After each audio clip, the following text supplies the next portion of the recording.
மணிரத்னம் இயக்கிய ரோஜா படம் மூலம் இசையமைப்பாளராக தனது பயணத்தை தொடங்கியவர்தான் இசைப்புயல் AR ரஹ்மான்.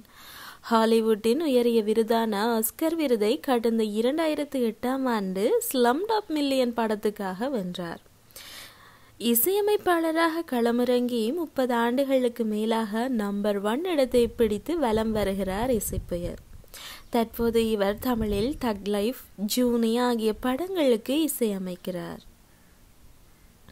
AR ரஹ்மான் மற்றும் அவருடைய மனைவி சாயிரா பானு இருவரும் கடந்த 29 வருடங்களாக ஒன்றாக வாழ்ந்த நிலையில் கடந்த வருடம் நவம்பரில் பிரிவதாக அறிவித்திருந்தனர்.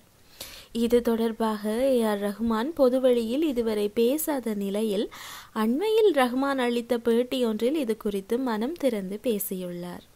அதில், நீங்கள் பொது வாழ்க்கையில் இருக்கும்போது அனைவராலும் விமர்சிக்கப்படுவீர்கள்.